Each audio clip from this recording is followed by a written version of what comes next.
Hi everyone, how are you? Today we're going to talk about pivot tables, dashboards, slicers, power pivot, bar charts, and everything.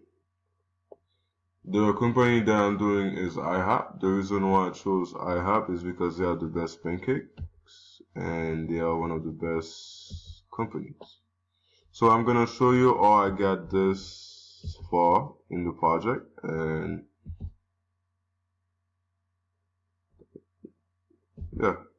So the first thing you're gonna do is select your data. And once the data is selected, you're gonna create a pivot table with the data. In order for you to create a pivot table, you go on Insert and you press on Pivot Table.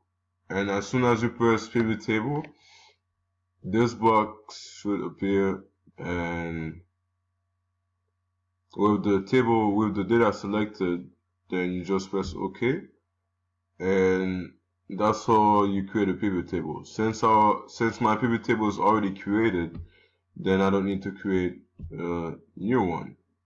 In order for you to, since I'm doing the stock prices for the year of 2015, then you select the date, the highs and lows for the stock prices, and the volume of the stock that was sold at that time. So once those items are selected, as you can see, the values is in the column area, the date is on the rows area, and in the values area there's a sum of highs, the sum of values, and the sum of lows, right? So once all of these items are allocated, then you get the pivot table, which we have there. I don't need to create it, it's already there. So that's all. I just wanted to show you how to make the pivot table from the data that you have for that company. So I'm just gonna delete this sheet. Alright, so this is deleted, and with the with the with the pivot table, I'm going to create a pie chart. Right, that's the pie chart that we have there for the year of 2015. Yeah. So as you notice, for the year of 2015, the stock prices were high.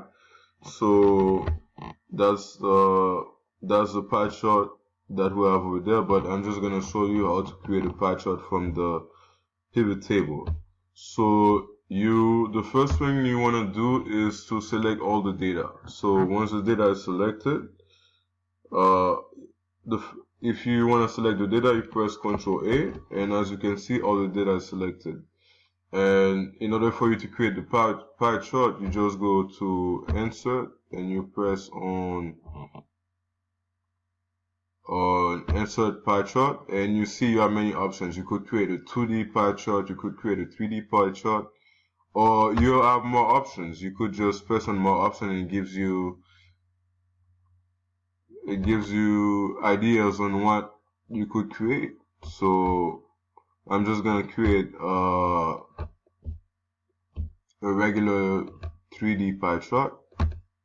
So this is the pie chart, but I just wanted to show you how to create the pie chart, and I'm not gonna use this pie chart because I already have it on the dashboard, as you can see. So yeah, I'm just gonna cut that pie chart out because I already have it. The second thing I'm gonna show you is how to create a bar chart. Alright, so you always want to have your data selected. Whenever you're creating a chart, you always want to select your data first, because if you don't select your data, Excel is not going to know what you want to do. Or let's say that this is selected, you can't create a pie chart with that information only. You need the entire pivot table. So you just press Control A to select the pivot table, the entire pivot table, and then you go on Insert and you press the column, the column chart, and you see you have many options. You have the 3D bar chart, you have the 2D bar chart. Let's say that you're not happy with those charts, you could go on more columns chart, right? And it gives you many options. As you see, there's a stack column. There's the 3D clustered column. There's the 3D stack column, and there's also the 3D column, right? So I'm just gonna create a regular clustered column. Alright, so this is the regular clustered column that I have on my dashboard for the year of 2015. So I'm not gonna use that one because I already have it on my dashboard. So as you can see, for the year of 2015, it's there.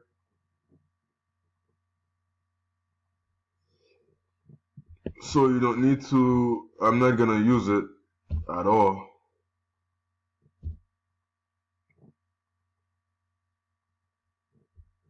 So I'm not gonna use it at all because I already have it. I was just showing you how to do it on the, but so I'm just gonna cut it from the pivot table.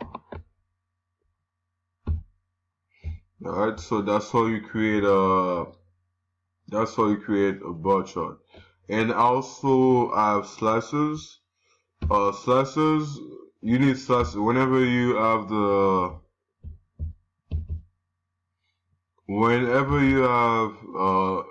a pie chart, or you have a column chart, or you have the whatever chart you're using, and you don't have the time to go through all that data. You just want to take a quick look. That's why you need slicers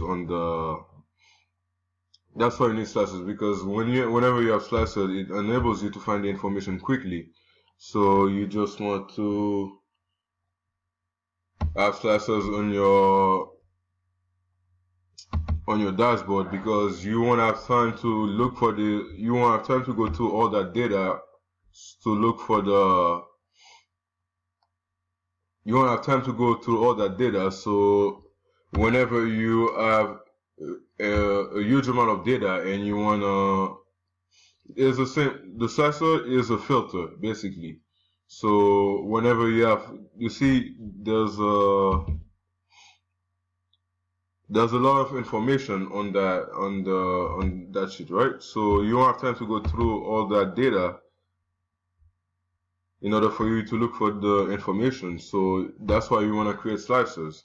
And in order for you to create slicers, you always want to go back to the pivot table. So whenever you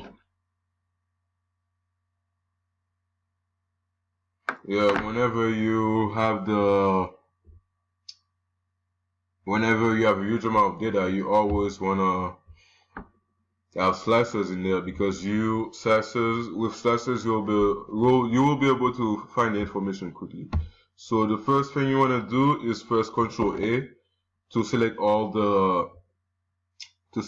the information, to select all the data, and then you press on Insert, and once the data is selected, you go on Slicers, right? And once you press Slicers, this box should appear, and you could set up a date slicer, you could set up a volume slicer, you could set up however you want to do it. You have the option of doing it that way because the slicers enables you to find the information. I created for my project, I chose the date slicer and the volume slicer, right?